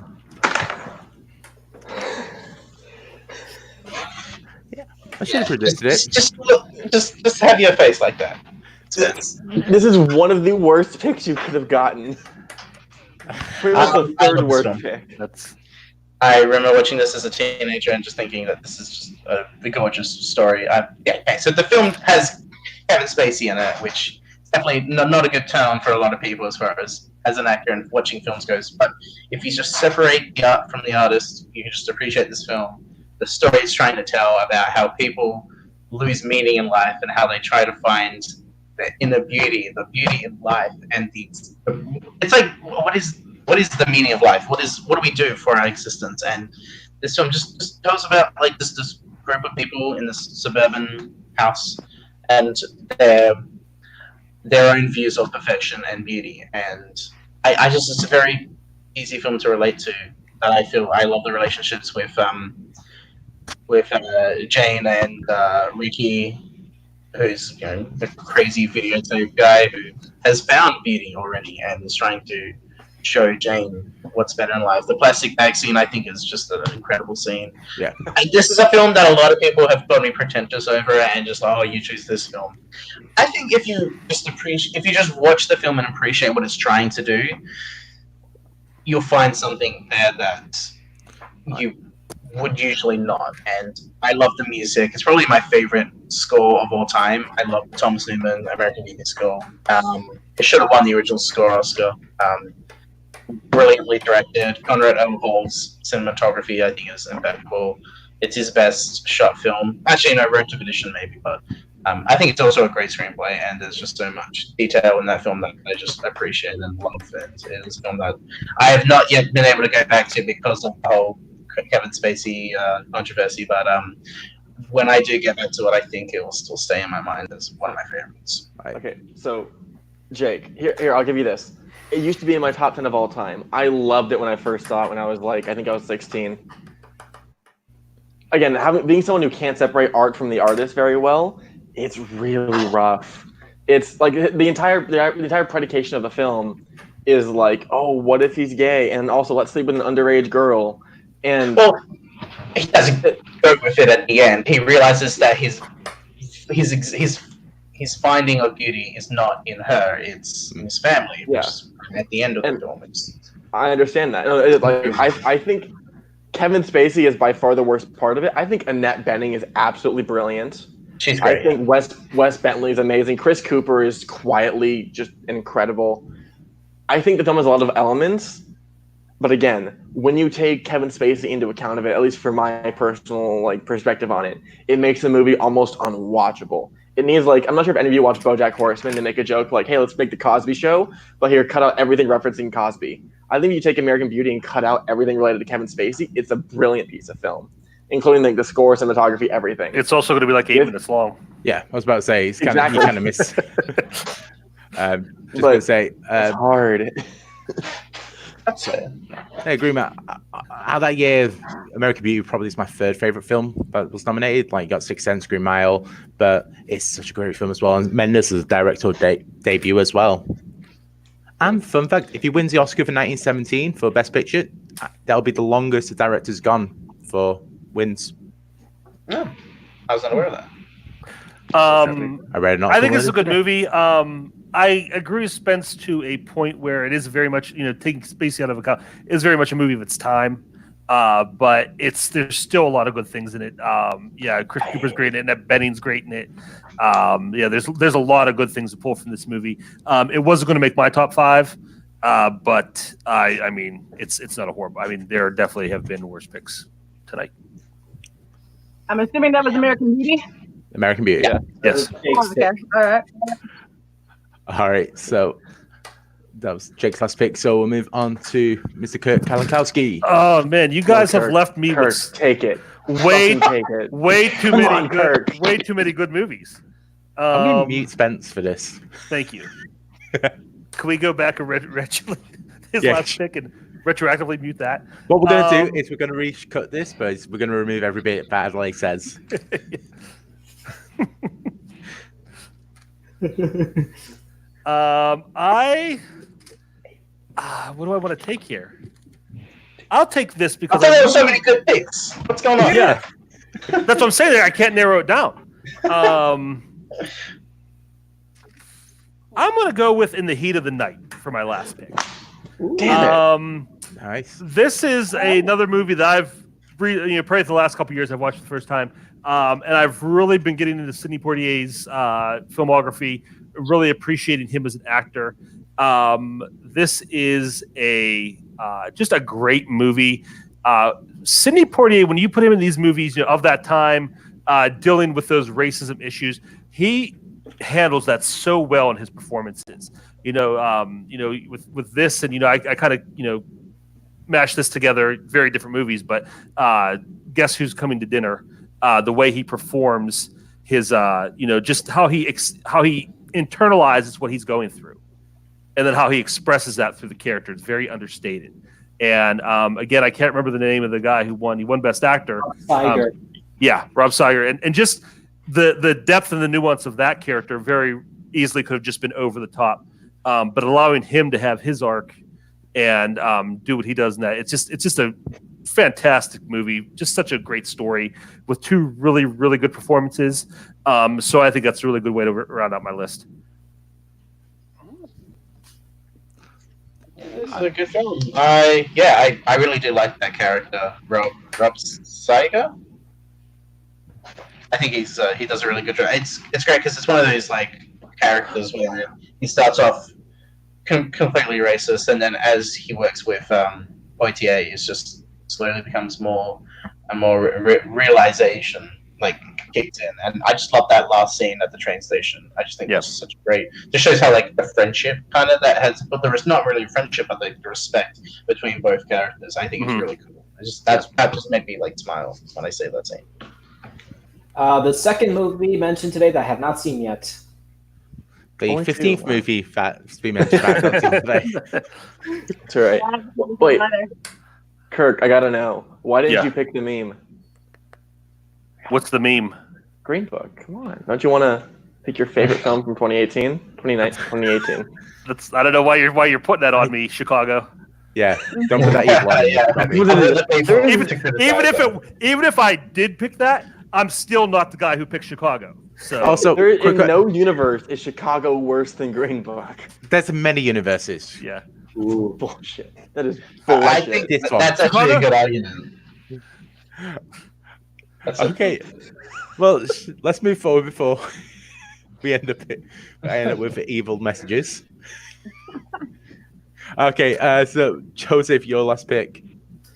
Okay, so I was actually concerned when Spence mentioned about mentioning a musical, and thank goodness that this musical is still available, and it's my favorite musical that has won Best Picture, and it is 1961's West Side Story. Thank you, Joseph. No. Redeem this list a little bit. This movie hit.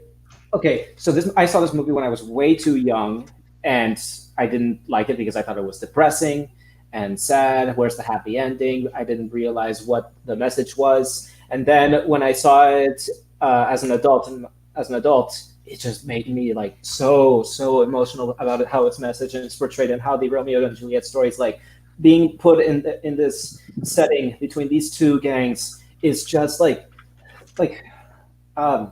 movie. I was nervous about revisiting this movie because it's 2.5 hours long. It doesn't feel like that at all for me. The songs are also enjoyable. The message is very powerful for me, and the last half an hour left me almost in tears when I saw it. But it's absolutely fantastic. One of my favorite movies of the Best Picture catalog. Story. Anyone got Spence? I have a feeling you have something to say. I hate Romeo and Juliet stories. Every version of them just don't appeal to me. Thank you, Peggy. No, it's just I don't like this like dying for my love, like this very overdramatic type of shit. It's not my thing. And that's my only thing against West Side Story. I think the dancing is great, the songs are great. If I like those type of stories, I would put this probably next to Sound of Music because I think it has so much going for it. Just it's not there for me. I can't get behind that. Oh, I killed Tony. We lost Tony again. The I audacity. apologize on behalf of myself and Tony. We keep losing the host tonight. As long as we have one of you, we're good.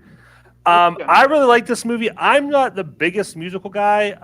I can appreciate them. This one, I think, is Joseph made the right choice after Spence made two wrong ones. This is probably the best musical to win Best Picture. Yeah, like the message in this movie, and I know it carries over from the stage play, is so deep and it has so much to say. If you listen to the songs, I mean, they're fun and they're catchy and whatever. But like if you listen to like America, the lyrics to that song and what that has to say, and then Officer Krumke, which is just like on the surface a very silly, stupid song, but if you listen to the experience that these people are having and what they're expressing through that song, is amazing. It's again, to me, this is the opposite of something like Sound of Music. Like I said, it's very flaky. This movie has a lot of depth to it, and yeah, I really like this pick. It's a great last pick. Huh. Well, not one of my favorite musicals. I mean, it's just a modern day retelling of Romeo and Juliet. But give me Romeo and Juliet any day instead of West Side Story. That's just me. Okay. That's a good. I'll agree with you on that take, Spence. Titus Andronicus, right there with you. I think it has the greatest prose in any Shakespeare play ever. It's brilliant. So do y'all want to see me be a hypocritical little bitch? Sure. I don't know. I wrote this 5 picks ago, and no one picked it because, once again, it is quite hated. It's also the only interpretation of any Romeo and Juliet story I've seen work to any capacity. I'm good. Tony's here to watch me do this and make everyone mad. It is the Best Picture winner from one of the greatest years in film, 1998. Fuck Saving Private Ryan. I have Shakespeare in Love for my final pick. All right. Yeah. Hi, Jake. I think it has the greatest line, or my favorite line in film history. I think Joseph Fiennes is amazing in the role of Shakespeare. It's the only role I like Gwyneth Paltrow in, other than Iron Man 1. Everyone is firing on all cylinders except for Ben Affleck. He needs to get himself checked. I have a major soft spot for very complicated romantic comedies. I think this does it really well, and its staging and its ensemble is brilliant. And I've seen it like 5 times, which is a few too many, but it's great. Shakespeare in Love. Anyone have a hot take for Spence on Shakespeare in Love? What do you think, Jake? Not exactly a hot take, but I'm one like when I saw this, I never want to hear it again. Never. Fuck you, David. Never want to hear that again. After tonight. So I had low expectations for this movie with its reputation about how it beat Saving Private Ryan and all of that. But when I saw it, I was like, I don't get the hate. Like, I really enjoyed this movie. The dialogue, the camera, the chemistry between Joseph Fiennes and Gwyneth Paltrow got me. Like that was really entertaining for me. The dialogues are so fun. They're very briskly paced. Sure, Saving Private Ryan. I don't agree quite with Spence that Saving Private Ryan's a bad movie. I think it's really good. I just think it's bad, just fuck it. But for Shakespeare in Love, this is one of the most surprising movies for me that I really enjoyed this movie too. I don't hate this pick. I'm glad you picked this one after picking Chicago. I'll say that. I realized I'm gonna lose this, so let's just be honest with myself. This is my 4th favorite Best Picture winner. I'll be honest, this was my 3rd left on my list, my 3rd highest. I just watched. I watched it 2 hours ago, and I really enjoyed it. I thought Joseph Fiennes was fantastic in it. Gwyneth Paltrow proved that she's not just a crazy hack salesman now. Well, speaking of hot men in my picks, Joseph Fiennes could get it Jesus. any day of 1998. Holy shit. I will honestly say that the worst thing that ever happened to this movie was beating Saving Private Ryan. Yeah. Because it's always going to be that movie. And I'm just I'm so sick of the conversation every time one of those movies comes up. You hear somebody's take on it, and I'm just so over it. But yeah, it's not I'm hypocritical here. I'll give my take on it. I don't think it should have won, but it's not a terrible movie. Again, one not wouldn't have been in my top 5. But I'm not going to sit here and dump all over it. Yeah, this is not a great film. I remember watching this in school and finding it's just not engaging or interesting. It's just like a little switch on the whole Shakespeare tale. I don't really care for this film. I think it lost to 2 better films about war, which was Thin Red Line and Saving Private Ryan. Thin Red Line personally would have been my pick. They shot it in Queensland, Australia, but that's not my reason why.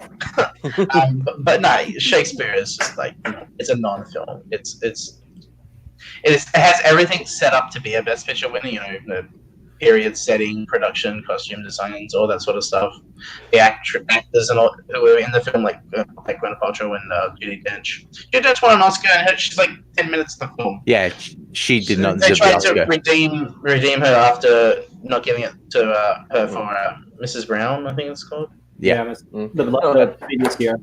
Yeah, For the same she lost for to the same Helen queen. Hunt. Sorry. To me, I as a fan of Shakespeare, I really like how it plays because it's a loose retelling of Romeo and Juliet while also leaning into themes of The Tempest. And you had I'm forgetting his contemporary's name, but he had him as a direct adversary. Marlowe. Yeah, thank you, Christopher Marlowe, who also contributed to the story of the film. I just think as a fuck history time capsule, it was a lot of fun, and I think there's an issue we put in film a lot where it's we tend to give a lot of I don't know. By the way, we tend to put a lot of pressure on the weighty, on the dark, on the heavy films, or things that talk about deep things. I think there should be a time where we reward Best Picture to these lighter, more heartwarming films. That's what this was to me. It was very like Rocky, very Rocky fun. with the happy ending, right? Fuck you. I'm a hypocrite and I know it. But fuck you. The thing is that of a non-biopic that makes fun of that changes history to make it a more interesting story. That was Amadeus. Amadeus did that better in every single way than Shakespeare. This one just built with the switching of history and not really caring about how accurate it is. Shakespeare's a fun film, but I'm never seeing it ever again, and I've forgotten most about it. So.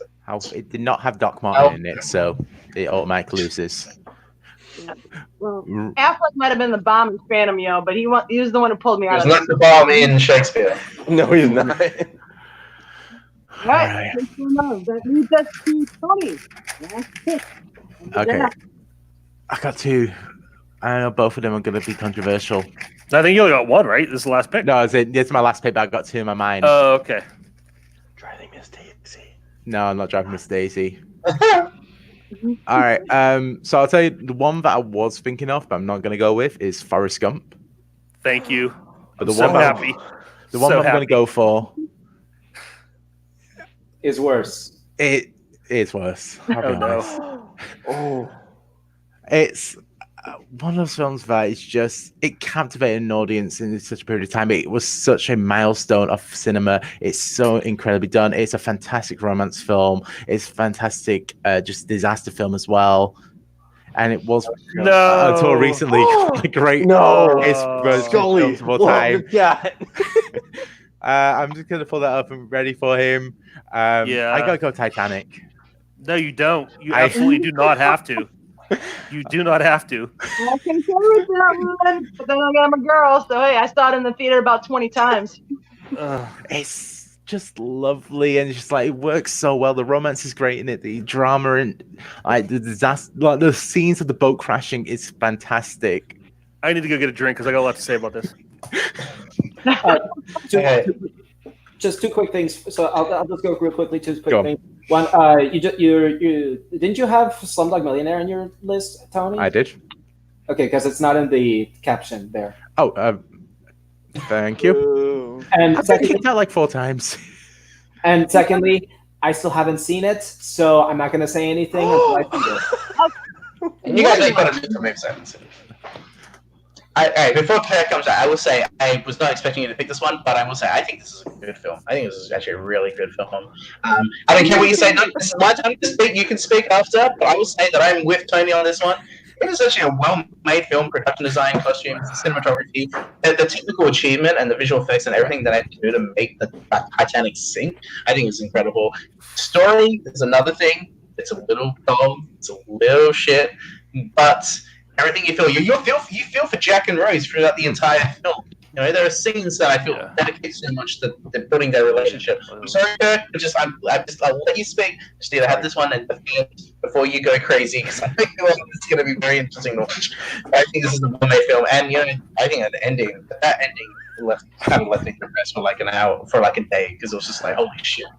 Especially knowing just what was going to happen, especially knowing that it was going to crash. I was not expecting that outcome, and I think it's a very great James Cameron film. So I think this is a good film, and we'll see what Kirk has to say.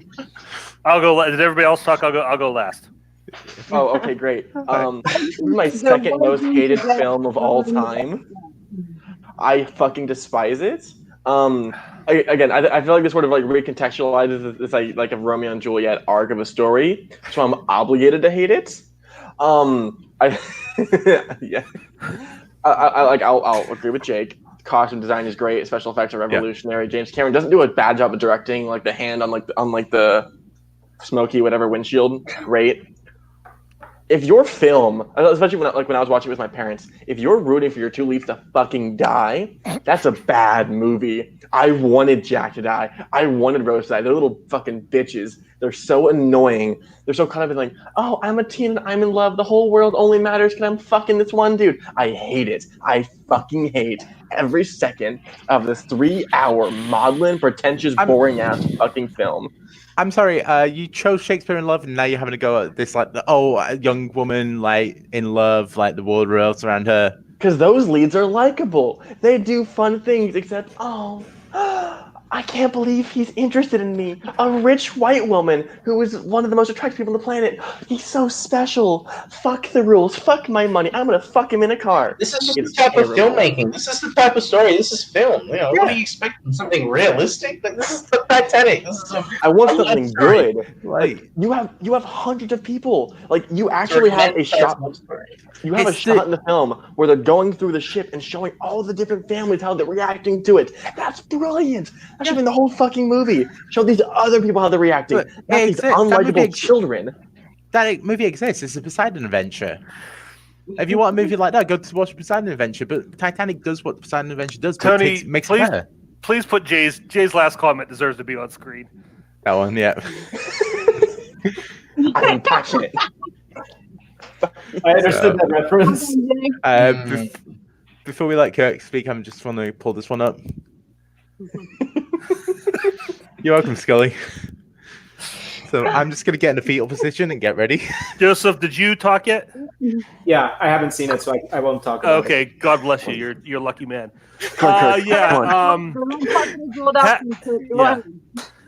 Hack, fraud, and charlatan James Cameron does what he does best. He tricked a bunch of people into going to see a very mediocre at best movie and fooled them into making it the highest grossing movie of all time. Somehow he also suckered us into thinking that this was Oscar worthy. This movie is garbage. Everything I'm right back on board with Spence. Everything he said is true. Jake, you said we feel for these characters. We are manipulated into feeling for these characters. It is such melodramatic trash. Every step of the way. That theme could have been, I think it was created in a lab to just pull at your heartstrings and make you feel certain emotions. It's such a just, when you look below the surface, there's nothing to it. It's just such an empty, just dour movie. The effects were okay back then. They do not hold up. If that's what you're sticking this on, the effects do not hold up. They are garbage. Everything about this movie is garbage. Leo had not figured out the whole acting thing yet, he is completely wooden in this movie. He might as well be holding his script in his hand as he's talking because he has nothing to offer. This movie is terrible. I'm so glad you had me high and low there when you said no Forrest Gump. I was so excited, and you just pulled the rug right out from under me, Titanic, because this movie sucks. You picked a movie somehow worse than The Beach. How is that possible? Off the beach. Hey, Right, let's get we're gonna bring it back to the beach. Great. right. I didn't write a paper on that. It's in my head, and I despise it. All right, with that, we might as well get a recap of the entire draft. Yep, Tony, let can me- you do the honors, please? Let me pull it up. Hopefully, it won't kick me out again. I probably used to stream y'all up to like 50 times. This is the first time it's ever just gone. Now, fuck you. All right, so we'll start. We'll go person by person. So Jake was first overall, so he went with Birdman for his first pick, Schindler's List for his second, Moonlight for his third, Gone with the Wind fourth, and American Beauty fifth. Kirk was second. He went with The Godfather, Casablanca, Unforgiven, One Flew Over the Cuckoo's Nest, and In the Heat of the Night. Joseph went third. I can do maths. And he went with Silence of the Lambs, Lord of the Rings, Return of the King, On the Waterfront, On the Waterfront, It Happened One Night, and West Side Story. Adeline went, sadly. Godfather Part 2, Amadeus. Wrong. I spelled it right. No, No. it's Deus, not Douse. It's A, not A. Get rid of the I don't care. A. Anymore. I don't care. All right, so I'll Amadeus. make sure it's spelled. All right, Sound of Music for his third pick. Chicago weirdly for their fourth, You just and Shakespeare in Love for their last. You don't say that. Jay. And then last one, The Apartment first overall for me. Well, my first pick, No Country for Old Men second, Rocky third, Slumdog Millionaire fourth, and Titanic fifth. All right. Well, I'd like to say it was a very successful draft. Tony, do you have one of those fun little after draft questions like you had last week? What, like last week? Remember you had everyone pick what they would have taken off everybody else's team? Oh yeah. So I'll pull this back up. So if you could take one pick of anyone else's, whose would you pick for your six and what? I Want to So Happen me. One Night. That's my baby. I love that film so much. Because I would 100% Silence of the Lamb. I'll take that any day of the week. For me, it's Unforgiven. That's that. If had Kirk not taken it, that would have been in my top 5. What would I think since I already had Godfather, I probably would have taken Amadeus. That's one I really wanted. And I'm so mad Spence took it and then just crashed his car into a wall and wasted it on his garbage list. Still did it wrong. But yeah, that's me. I probably would have went Amadeus. I think I would have gone One Flew Over the Cuckoo's Nest. I think that's the one for me because I definitely thought that was a good opportunity. I could get that, and so I think that's probably that one. Maybe The Godfather, but also I had the chance to get it before Kirk, so and I decided to take Birdman, so I'm okay with that. But yeah, I think Cuckoo's Nest for me. So what we'll do as well, so in the FPTL Facebook page, there'll be a list of all these movies you can vote, see who wins. For that, we should say from last week, let's pull that one up. I believe it was the person in the chat, Mrs. Thomas. It was who? I think Thomas Scully won that one. I think Scully did. I'm just going to quickly pull it up. And whilst I'm doing this, we're going to wrap up now. So Friday, obviously, got Return of Schmodown, so we got Schmodown coming back. Then on Sunday, FPTL, and we got NBA Live. And Ali, anything for call to action? You got a new show? Come check out. Actually, here, yeah. Last week, I interviewed a lot of the head admins at Multiplex Entertainment for the start of our new show called The Fan Leagues. And this Friday, we'll be interviewing Full Metal, featuring such hosts as Jeremy Adams, Sandy Robinson, RJ, Jay Burns was in the chat, and one Mr. Chance Ellison. Be there, and we're gonna have some fun. Yeah. So just quick say the winner from last week, Thomas Scully by 1 point. So his list for best sports films: Moneyball, Field of Dreams, Hoosiers, Caddyshack, and Invincible. Oh, I personally voted for Peggy. I thought that was a great. Peggy, you had the best list. I went with Nick, Ghost Rocky. Jake, Kirk, Joseph, do you guys have anything you want to plug quickly before? You can find me on Twitter at Pretentious Hack, the P and the H Caps. I'm also on Letterboxd, Maestro003. And I'm going to be on Your List Sucks in approximately 2 minutes. Now. Approximately now. We should have started 2 minutes ago. But yeah, so that'll be fun. I think all this talk about best pictures would be tiring, but no, apparently going to do another hour and a half of this. It'll be fun to see what happens. You can probably already tell what most of my picks are going to be from this. We imagine Chicago number one. Very fun. Yeah, Chicago is number one. Shakespeare in Love too. And you can just find me around. I'm also the Warzone champion. Let's never forget that ever. And you'll be seeing me in some stuff soon. Yep. Well, I would say we got a lot that we left on the board, and we would go over it. But I know people got to get going, and we've gone a little bit over time in that. Tony, you got anything you want to get in before we sign off here? No. Just let the two guys at the end just say anything. Joseph, Kirk, do you guys need to say anything? Like, I know Kirk, you. I'm everywhere everybody else is, all the fan league stuff, and follow me on Letterboxd so I don't feel like I'm shouting into the void. All right. I don't really have anything to plug in. Just that I'm on Full Metal as on the Wild Stallions team. Team Champs. And we'll be coming back in Multiplex. Yay! Nice. Yeah. Good. All right. Well, that about wraps it up for Best Picture Oscar winners. Tune in next week. Tony, what's our category next week? Best movies for Sick Day. Best movie for a sick day. This should be a fun one. All right. So from myself, Tony, Jake, Joseph, Kirk, Adelaide. Good night. See you next week. Bye. Bye.